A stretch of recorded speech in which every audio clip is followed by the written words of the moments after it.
And ഇവാജിനേഷൻ. എന്താണ് ഇൻവാജിനേഷൻ പറയുന്നത്? എന്ന് പറയുമ്പോൾ അകത്തോട്ട് അല്ലേ?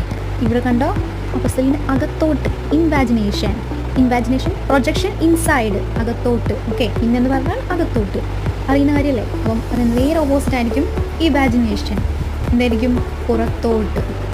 ഇൻവാജിനേഷൻ ക്ലിയർ ആയി വിചാരിക്കുന്നു. അപ്പം എന്തൊക്കെയാണ് പഠിച്ചത് ഒന്ന് സമ്മറൈസ് ചെയ്യാം. ഒന്നാമതായിട്ട് നമ്മൾ എന്ത് പറഞ്ഞു? വെൻട്രൽ അല്ലെങ്കിൽ ആൻറ്റീരിയർ.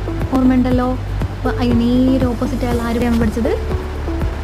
ഡോർസൽ അല്ലെങ്കിൽ പോസ്റ്റീരിയർ. അത് നോക്കുന്നുണ്ടോ? വെൻട്രൽ എന്ന് പറഞ്ഞാൽ എന്താണ്? ഫ്രണ്ട് ഭാഗം. ഡോർസൽ എന്ന് പറയുമ്പോൾ ബാക്ക് ഭാഗം. ആൻറ്റിമാർ എവിടെ നിൽക്കുന്നു? ഫ്രണ്ട് നിൽക്കുന്നു. ഡോറ് ബാക്കിൽ നിൽക്കുന്നു. അത്ര വലിച്ചാൽ മതി. അപ്പം എന്ത് ചെയ്യാം? ഇത് രണ്ടും എന്ത് ചെയ്യുക? കണക്ട് ചെയ്ത് പഠിക്കാം. അപ്പോൾ 2 പോയിന്റ് നമ്മൾ പഠിച്ചു. ഓക്കെ, ഇനി നമ്മൾ രണ്ടാമത് പഠിച്ചത് എന്തായിരുന്നു? മീഡിയൽ. അപ്പോൾ എന്തായിരുന്നു? നമ്മുടെ മീഡിയൽ പ്ലെയിനുമായിട്ട് ക്ലോസ് ചെയ്തിരിക്കുന്ന ഈ ഒരു പോർഷൻ നമ്മൾ എന്ത് ചെയ്യാം?